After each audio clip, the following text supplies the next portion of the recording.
Hello and welcome to Soul Synergy Network and to Navigating Through Grief. My name is Dr. Irma Elisheva Diaz, and I'm honored that you've chosen to join me today. This podcast is an introduction, a chance for me to share a bit about myself and the purpose behind these episodes. My goal is to provide grief support for those navigating the deep pain of losing a loved one. Grief can feel overwhelming, isolating, and often unbearable, but I want you to know that you are not alone. Let me begin by sharing a little about my background and why I am so passionate about this work. Over the years, I have devoted much of my life to wellness, spiritual, mental, and emotional. Helping individuals and families cope with grief has been one of my most meaningful and humbling experiences.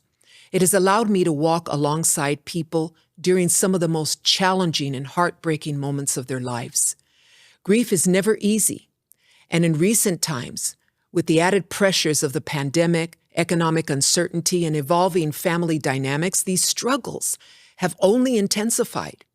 Yet nothing compares to the profound pain of losing someone we love.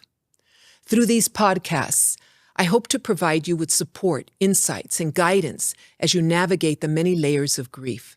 Together, we will work toward healing and hope.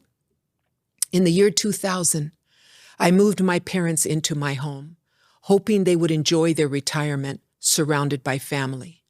But life had other plans. My mother fell ill and passed away a few years later.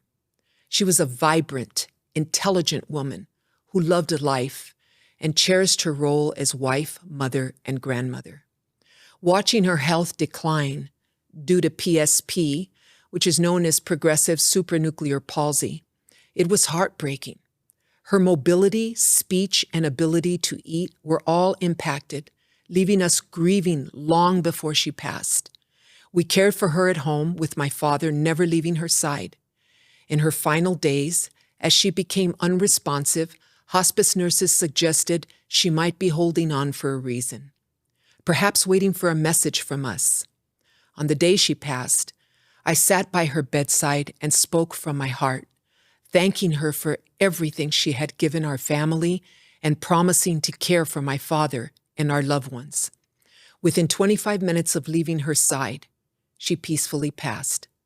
That moment taught me the sacredness of the end-of-life journey, a deeply spiritual process we cannot fully understand. I truly believe it's true. They can hear us, even as they lie there in silence.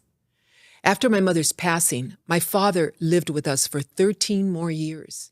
He was the light of our family, and we cherished every moment with him.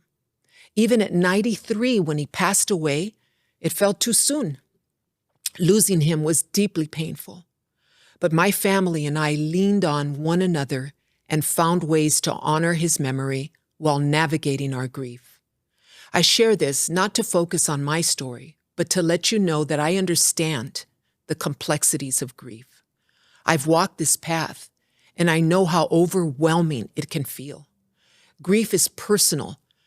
No two experiences are alike, but it's important to allow yourself the space and time to heal. Over the years, I've facilitated grief groups that honor diverse cultures, traditions, and religions. Through this work, I've learned the value of creating a safe space for healing and understanding. My hope is that these podcasts will be a source of comfort for those who are hurting and a space to honor your loved ones and your unique journey. I also encourage you to subscribe to this podcast so you don't miss any episodes. Visit www.soulsynergynetwork.com to subscribe and leave your email. By subscribing, you'll receive helpful resources, handouts, and notifications about new episodes. Together, we can create a community rooted in healing, understanding, and hope. Thank you for listening. I look forward to walking this journey with you. God bless you.